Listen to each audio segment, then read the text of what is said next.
former Minnesota governor and 2012 presidential candidate. In fact, the last Republican elected as governor in the state of Minnesota, Tim Pawlenty.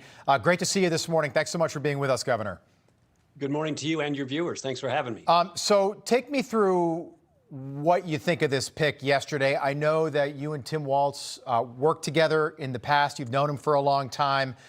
Did this pick surprise you yesterday?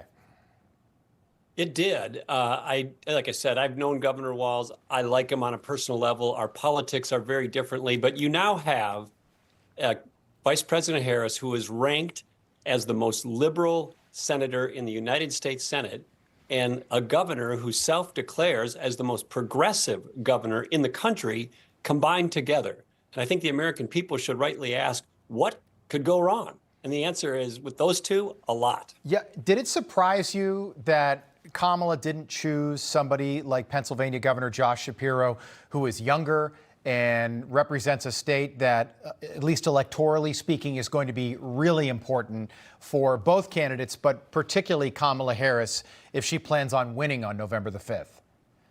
I think one of the more underreported aspects of this selection process, and the point you just made, is why these other folks didn't get picked, and in part because they got kneecapped within the Democratic Party by intra-party fighting. In the case of Josh Shapiro, he was viewed as being for school choice, and so that ticked off the teacher unions, which are a huge constituency within the Democratic Party.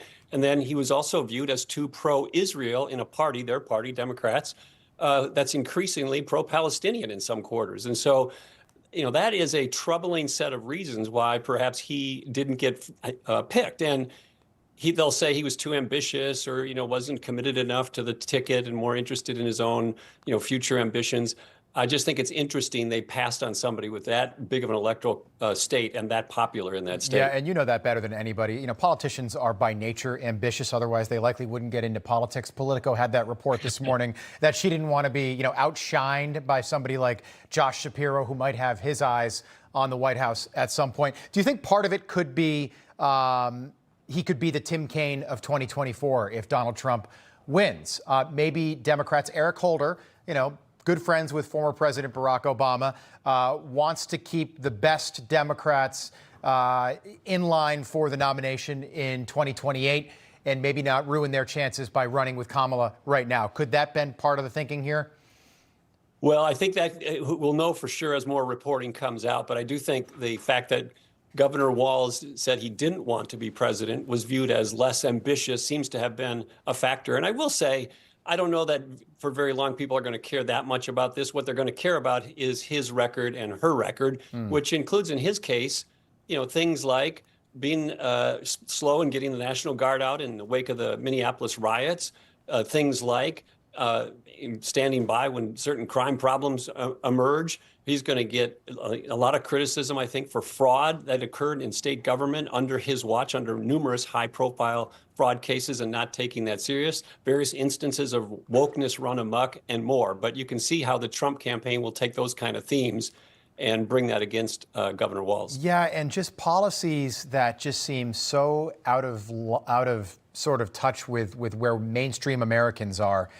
Driver's licenses for illegals, sex changes for minors in the state of Minnesota. And if parents disagree with it, the state has the right to come and take your kid away.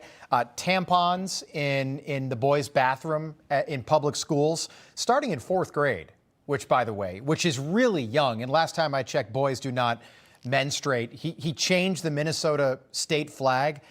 He supports abortion up until the moment of birth. He signed a bill, an abortion law in Minnesota, January 31st, 2023. That is out of line. That is out of touch with the way regular Americans see this country and the direction it goes. Where do you think how do you think Americans feel about that as they learn more about his record? Well, the Harris-Walz ticket are no question doubling down on an extreme progressive agenda. And they're going to put that question to the American people and say, is this the direction you want to go? And so we're all going to have a chance to weigh in on that. I don't think in places like Pennsylvania, Ohio, Wisconsin, that they're going to say yes to that.